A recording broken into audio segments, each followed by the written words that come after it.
मैं महासिंह नारवाल, व्याख्याता जैव विज्ञान एटीएस स्कूल द्वारा संचालित कक्षा 12 की जीव विज्ञान विषय की ऑनलाइन कक्षा में मैं आपका हार्दिक स्वागत करता हूँ। प्यारे विद्यार्थियों, पिछले वीडियो में हमने ये देखा था कि निषेचन किसे कहते हैं और इसके प्रकार कितने होते हैं। पढ़ चुके हैं कि यदि नर युग्मक और मादा युग्मक एक दूसरे से संलयित होते हैं तो इनके संलयित होने की घटना को निषेचन कहते हैं।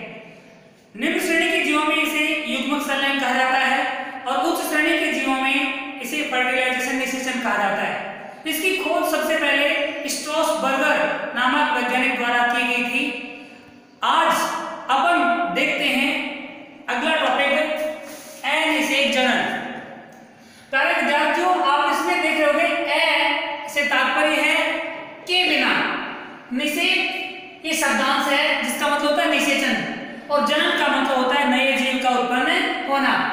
पूरे शब्द का अर्थ निकला निषेचन के बिना नए जीव का उत्पन्न होना।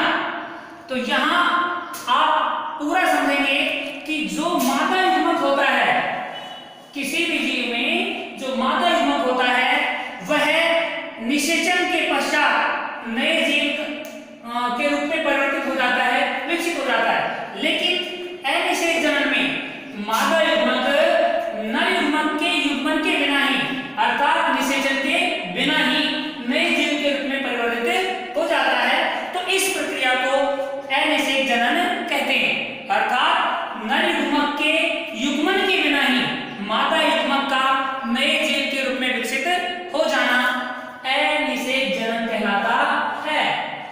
अमूमन यह किन किन जीवों में होता है? देखा गया है मधुमक्खियों में, छिपकली में, रोटीफर्स में और टर्की नामक पक्षी में। तो ये अनिषेक जनन के एग्जाम्पल हैं। प्रश्न बनता है अनिषेक जनन के उदाहरण बताइए, तो हम मधुमक्खी, छिपकली, रोटीफर्स और टर्की पक्षी का एग्जाम्पल दे सकते हैं। तो यहाँ आपने अनिषेक जनन समझा होगा कि जब जीवों में नर युग्मक के मादा युग्मक के साथ युग्मन के बिना ही नया जीव विकसित हो जाए तो यह प्रोसेस, यह घटना अनिषेक जनन कहलाती है। उसके बाद अगला बिंदु इसमें आता है कि अनिषेक जनन के प्रकार कितने होते हैं। अनिषेक जनन के दो प्रकार होते हैं। ये दो प्रकार किस बेस पे बने हैं? ये बेस है कि मादा युग्मक को नर युग्मक के साथ फर्टिलाइज होने से किस वजह से रोका गया, मादा युग्मक का नर युग्मक के साथ युग्मन किस वजह से नहीं हुआ। तो वो कारण यदि नेचुरल कारण होते हैं, प्राकृतिक रूप से ही नर युग्मक का मादा युग्मक के साथ निषेचन नहीं होता है, तो ऐसे में यदि मादा युग्मक नए जीव के रूप में विकसित हो जाता है तो वो कहलाता है प्राकृतिक अनिषेक जनन। तो यहाँ अनिषेक जनन के दो प्रकारों में पहला है प्राकृतिक अनिषेक जनन, दूसरा है कृत्रिम अनिषेक जनन।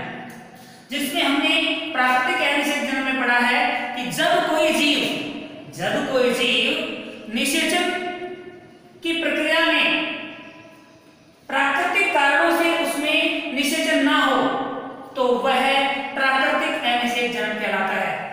जब किसी जीव में अनिषेक जनन की प्रक्रिया प्राकृतिक कारणों से हो जाती है, यानी उसमें कोई कृत्रिम रूप से भौतिक या किसी रासायनिक कारक का उपयोग नहीं किया गया, किसके लिए? नर युग्मक को मादा युग्मक के साथ निषेचन करने से रोकने के लिए। अपने आप ही अनिषेक जनन की क्रिया प्रेरित हो गई, अर्थात मादा युग्मक बिना किसी भौतिक या रासायनिक कारक के अपने आप ही मादा युग्मक के रूप में विकसित हो गया। तो प्राकृतिक कारणों से कहेंगे कि अनिषेक जनन की क्रिया प्रेरित हुई है। तो जब प्राकृतिक कारणों से अनिषेक जनन की क्रिया जीवों में प्रेरित होती है तो इसे प्राकृतिक अनिषेक जनन कहा जाता है। अमूमन ये देखा जाता है मधुमक्खियों में, बर में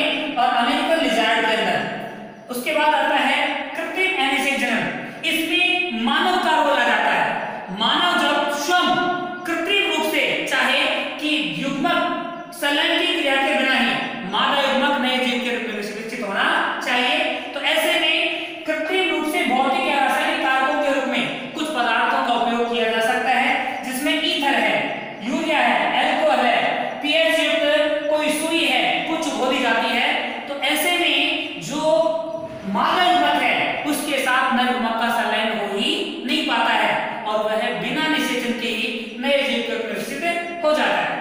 तो जब अनिषेचन की क्रिया कृत्रिम रूप से भौतिक एवं रासायनिक कारकों द्वारा प्रेरित करवाई जाती है, ध्यान रखिए, हो जाती है और करवाई जाती है, जहां करवाई जाती आगे है वहीं पर कृत्रिम रूप से हो गया।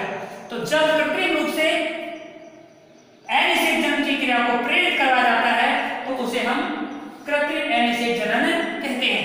इस प्रकार से आज के इस टॉपिक में हमने अनिषेक जनन किसे कहते हैं और इसके दो प्रकार प्राकृतिक और कृत्रिम अनिषेक जनन के बारे में पढ़ा है।